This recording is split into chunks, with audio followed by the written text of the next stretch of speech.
Bonjour à toutes et à tous, voici l'analyse du SP500 et de l'euro-dollar pour le jeudi 30 janvier.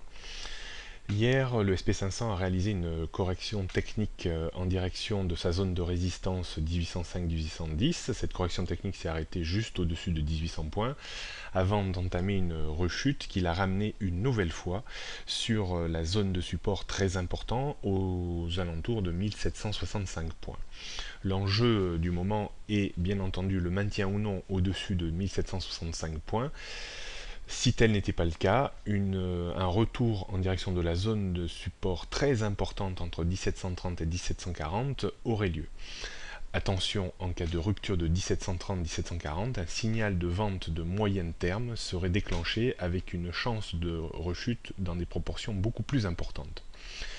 Si la logique de situation est respectée comme les mois précédents, la baisse du SP500 devrait être quasiment terminée et on devrait à peine redescendre sur 1740 points et remonter de nouveau en direction de 1805, 1820 et aller mettre en place de nouveaux points hauts.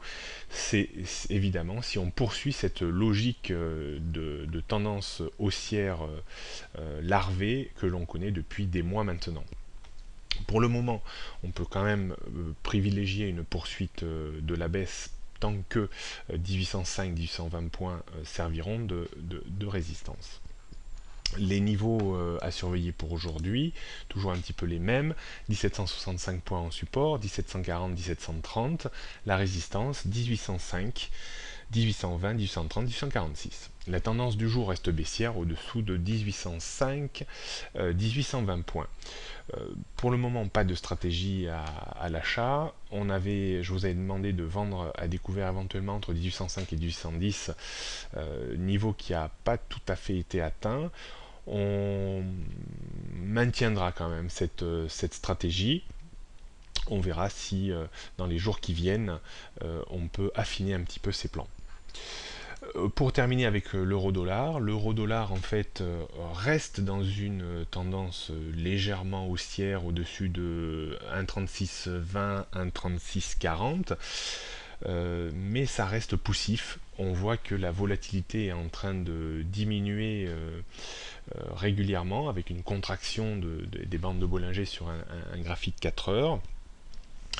Il faudra pas rompre 1,36, 1,35,90 sous peine de redescendre sur la zone de support extrêmement solide 1,35,20, 1,35,50. Par contre, un débordement de 1,36,80, 1,37 permettrait de voir la parité remonter en direction de 1,37,40, voire 1,38. La stratégie toujours un petit peu la même que les jours précédents. Support à 1,3645, 1,3620, 1,36, 1,3520, la résistance 1,37, 1,3740, 1,38. La tendance du jour reste haussière au-dessus d'un 1,3620, 1,3645. Je vous ai demandé d'acheter, je vous ai conseillé d'acheter plutôt autour de 1,3645 avec un objectif à 1,3740 et un stop à 1,3590. On restera bien entendu dans cette politique et pas de vente à découvert pour le moment. Prochaine analyse demain vendredi.